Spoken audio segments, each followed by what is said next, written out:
이렇습니다. 죽음을 맞이하려고 하는 단미가가 있는데 단미가가 딱 죽음을 맞이하려고 그러는데 바깥이 너무 시끄러운 거예요.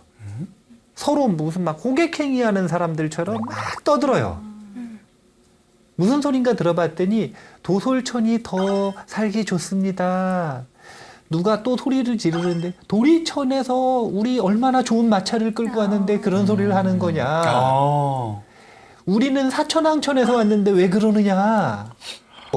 소리를 꽥 지르고 기절하는 장면에서 시작하는 거예요. 이 죽음을 맞이하려고 하고 천신들이 데려가려고 하는 단미가는 어떤 사람이냐면요. 우리나라에서 지금 현재 한국불교에서는 3대 사찰이라 그러면 어디를 꼽을 수 있을까요? 해인사, 해인사, 송광사, 송광사, 풀국사, 통도사. 통도사. 에잉. 오, 다 어떤 맞췄어. 기준이죠, 이거는? 삼부사찰이잖아요. 그쵸, 삼보종찰. 아. 불보종찰, 통도사. 법보종찰, 해인사. 승보종찰, 송광사.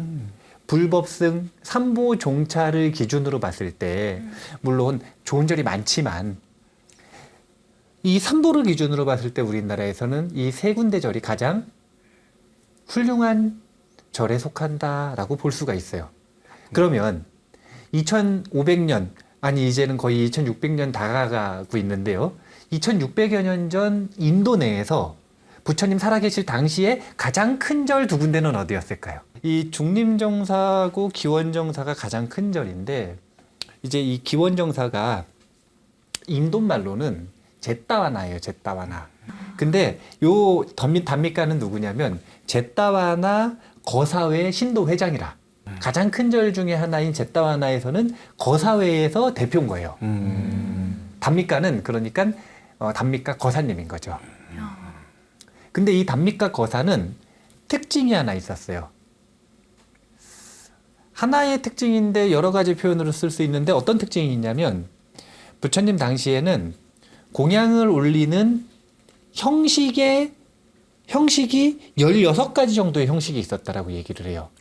그러니까 공양을 올릴 수 있는 16가지 종류의 날이 있었다라는 거죠.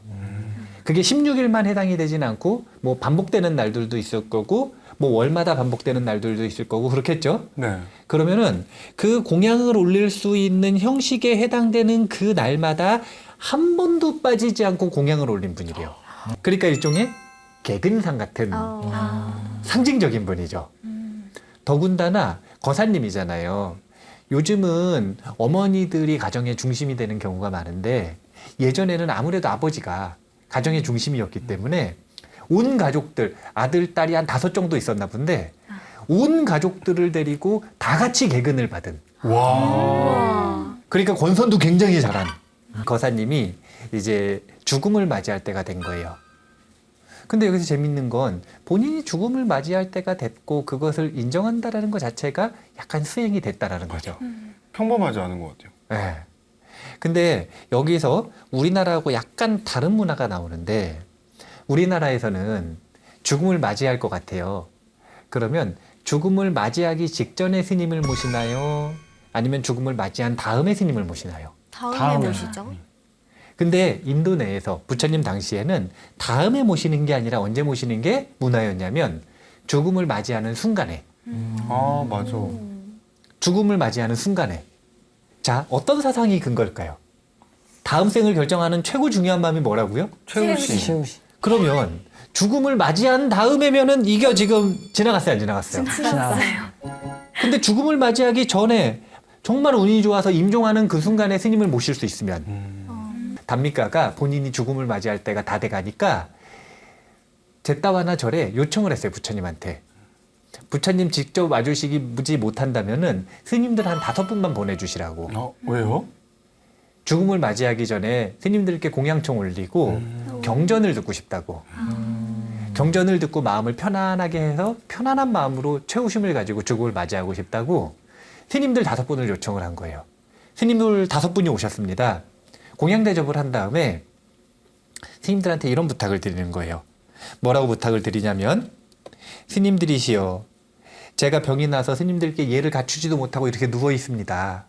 그리고 저 잘 지금 보이지도 않고요.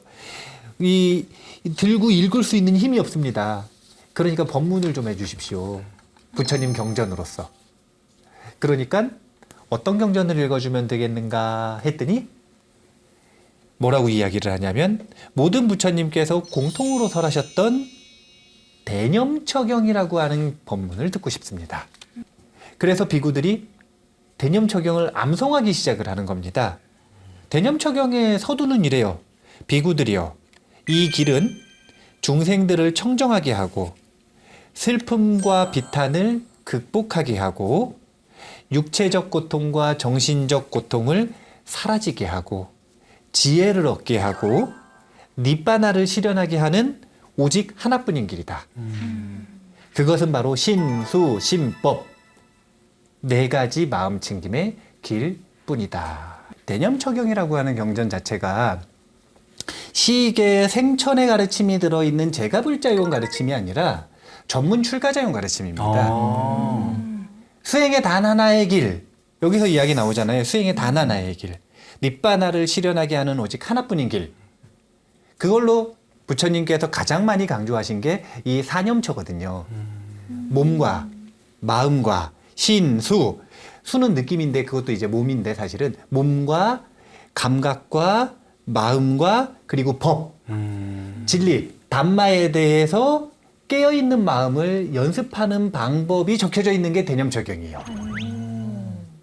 그러니까 요 네 가지 대상에 대한 깨어있음을 유지하는 수행 방법이 적혀져 있는 거니까 사실 전문 수행자용이죠. 네.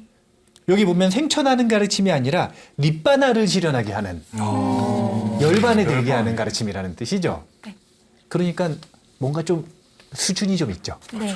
담미가 거사님이 그렇게 대념처경을 딱 읽어달라 그래서 비구 스님들이 대념처경을 이렇게 읽고 있는데 이때 밖에서 소란스러운 거예요.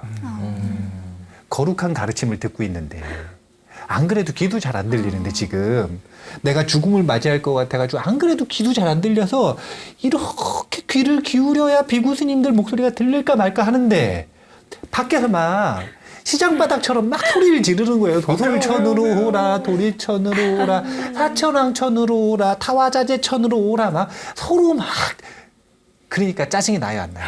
알아요. 그래서 자기도 모르게 소리를 꽥 지른 거라. 뭐라고 질렀냐면은 그만들 하시오. 모두 다 떠나버리시오. 근데 여기서 문제가 생기는 거예요. 그리고서 딱 기절해 버리셨어요. 비구 스님들 경전 대념처경 읽어주시는 거 외에는 다른 사람들은 조용해요, 안 조용해요? 조용하죠. 쥐 죽은 듯이 조용하죠. 근데 그만들 하시오. 모두 다 가버리시오.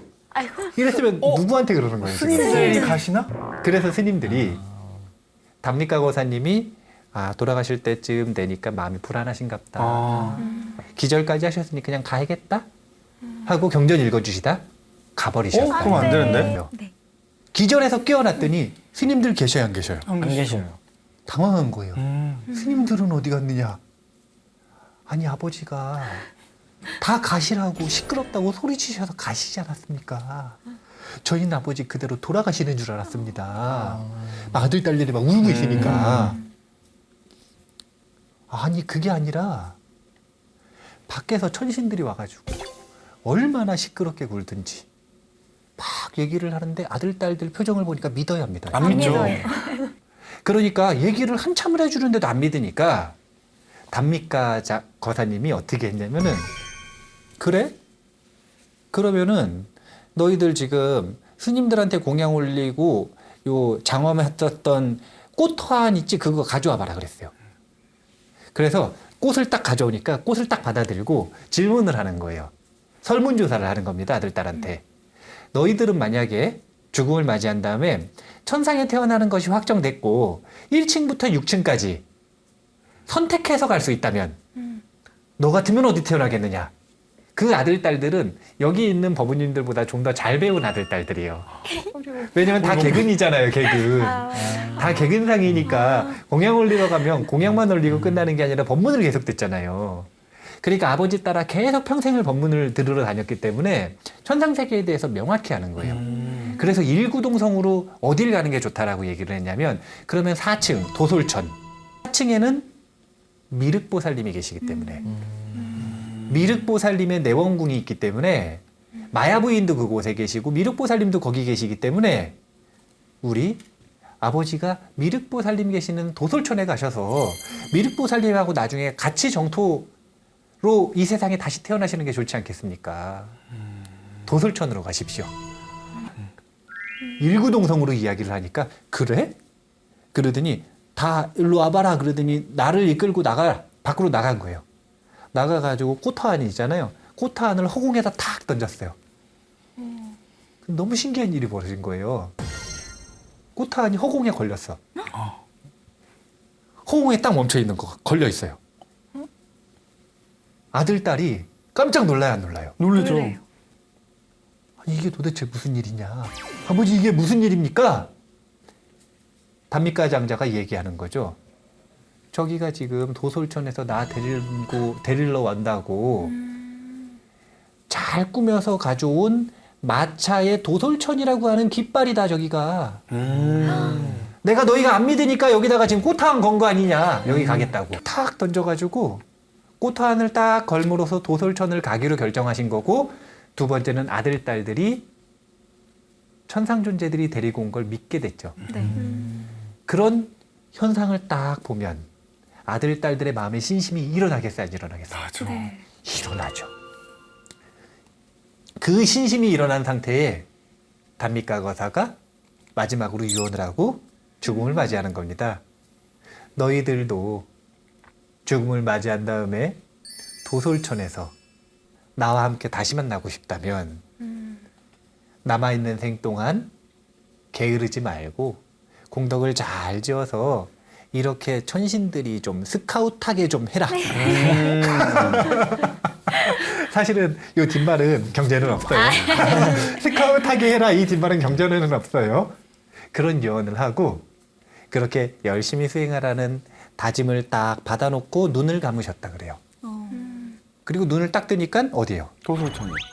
도솔천의 키 큰 천신 단미가가 된 거죠.